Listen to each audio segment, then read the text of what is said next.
And for more on this, we were earlier joined by John Bolton, former National Security Advisor to U.S. President Donald Trump during his first term. And he has also witnessed the Helsinki meet between Trump and Putin in 2018.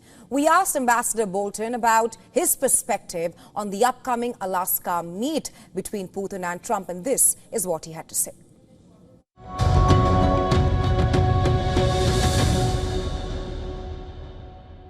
Well, I think it's very close to a decision that Trump thinks that Putin's moving in the right direction. I think what Trump wants out of this meeting in Alaska is either some feeling that it's worth more of his time to try and negotiate a truce, a ceasefire, call it what you will, or whether it's time to back out entirely. So he's basically saying, if the offer looks fair, I'll pass it on to Zelensky and the Europeans. He doesn't say then he's going to continue to try and mediate or help reach a solution. He said, for example, the next meeting should be between Putin and Zelensky. I don't necessarily need to be there.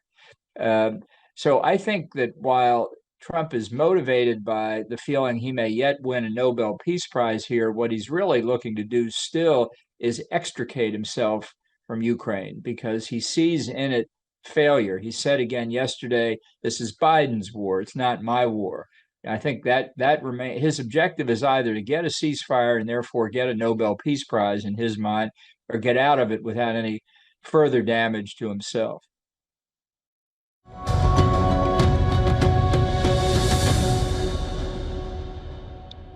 Right. I think the meeting in Alaska is a win for Putin. I mean, he goes from being an international pariah, leading a rogue state that committed unprovoked aggression against Ukraine, to standing in the world spotlight, having his picture taken with the President of the United States.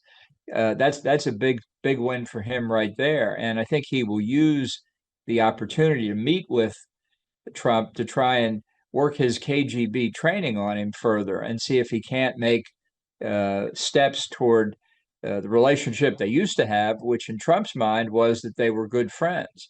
I think Putin pushed that envelope, whether intentionally or unintentionally, further than he intended, because in past several weeks, Trump has said repeatedly that he's disappointed with Putin, unhappy with him. And that's why some of the threats that were made about Russia, if it didn't come to a ceasefire, were made. So if Putin can roll that back, that's as big a victory for him as anything else.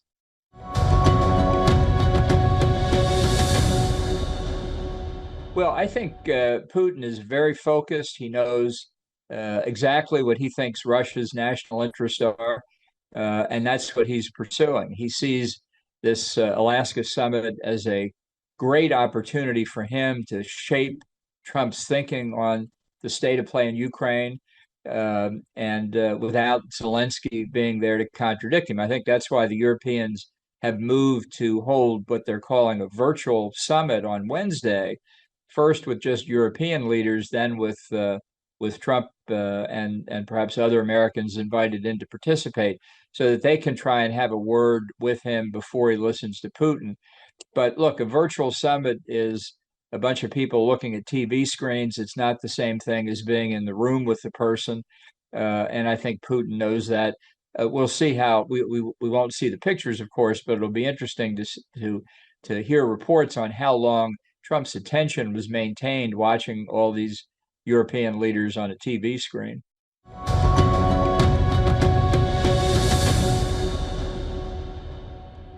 Right. Well, this is something we actually saw earlier this year when Trump and Putin were speaking by phone, and it came at the time in late February in the Oval Office, when Trump said to Zelensky, "You don't have any cards."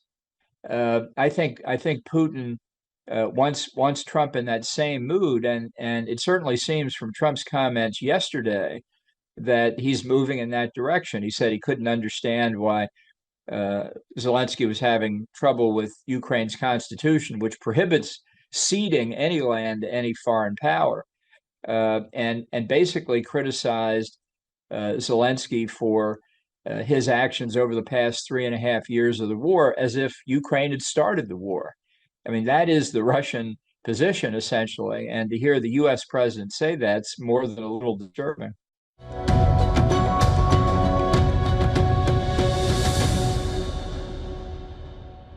Well, I think the dynamic will be largely Trump trying to play the role of leader of a great power, dealing with the leader of another great power, whereas what Putin's trying to do is advance his substantive agenda in Ukraine. Trump will be delighted with the press conference that will follow the meeting if the two of them stand together, as they did in Helsinki. Hundreds of reporters, dozens of television cameras. What better existence can Trump imagine? Um, but I think he knows so little about Ukraine or Russia, even having been president for 4 years. Putin knows all that any leader can know about what he wants in Ukraine, and I think it's a mismatch in that regard. Trump will be willing to find areas of agreement because he thinks it'll help him get a Nobel Peace Prize, which is his ultimate objective. So we're going into it that Putin wants Ukraine and Trump wants a Nobel Peace Prize. It's not a good look.